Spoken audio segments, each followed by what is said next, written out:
Yeah, that's me. And this is my first time sparring as a self-taught boxer. I'm on my 5th week of 9 teaching myself how to box. And this week, I'm learning how to spar. At the end of the 9 weeks, I'll be fighting a real boxer, so stick along for the journey. Day 1, I'm back home itching for a fight.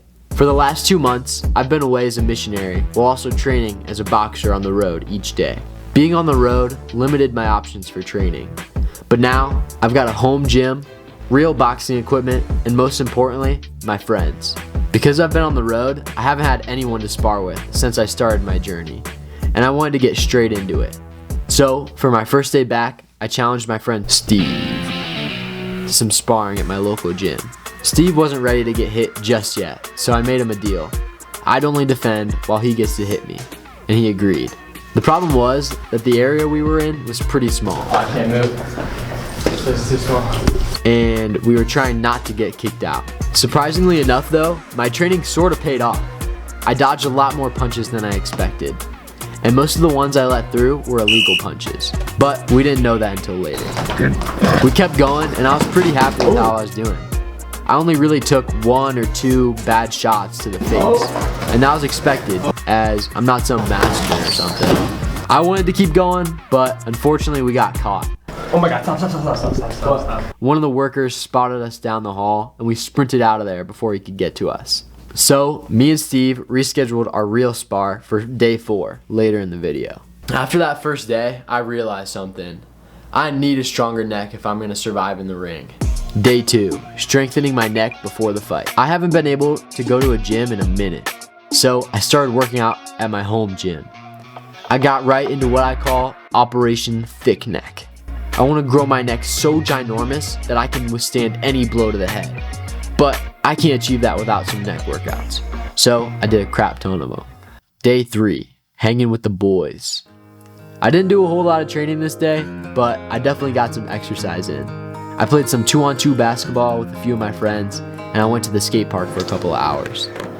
I did this to keep myself busy because my girlfriend of nearly 2 years and I broke up this week, and I wanted to stay distracted. It's not fun, but I know God has someone better out there for me, and I know He's growing me through this.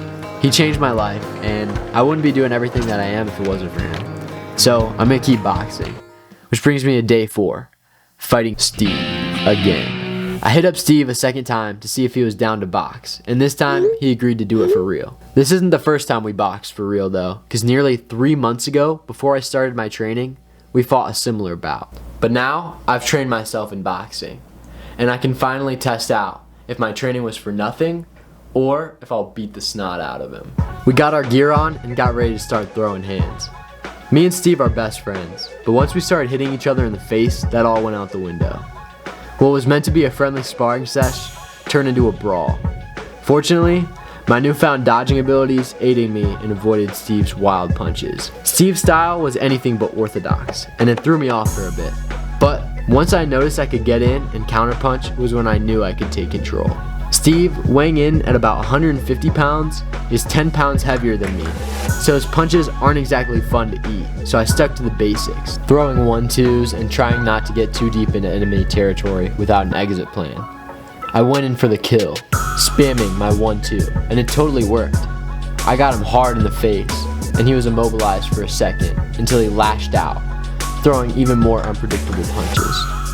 The hardest part of his wild MMA-like style was his behind-the-back shots, which are totally legal in boxing, we now know. Either way, they're hard to predict as you can't see them, and it caught me off guard more times than I'd like. The last one, he charged up. He got me with the back of his forearm, and it totally wrecked my nose. After that, we were both hurting and decided to call it quits, as to not mess our faces up any worse than they were.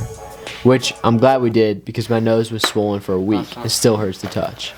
Despite having my nose absolutely knocked in, I had a blast fighting, and I'm so proud of how far I've come. For the rest of the week, I spent my time fixing my guard. I noticed pretty much every hit I took in my fights with Steve was on the right side of my face. So for the last few days, I worked out and drilled myself on keeping my right arm up. If there's anything else you think I should work on, let me know down in the comments below. If you guys are enjoying this series, make sure you like and subscribe, because next week, I'll be boxing in the virtual world. virtual world.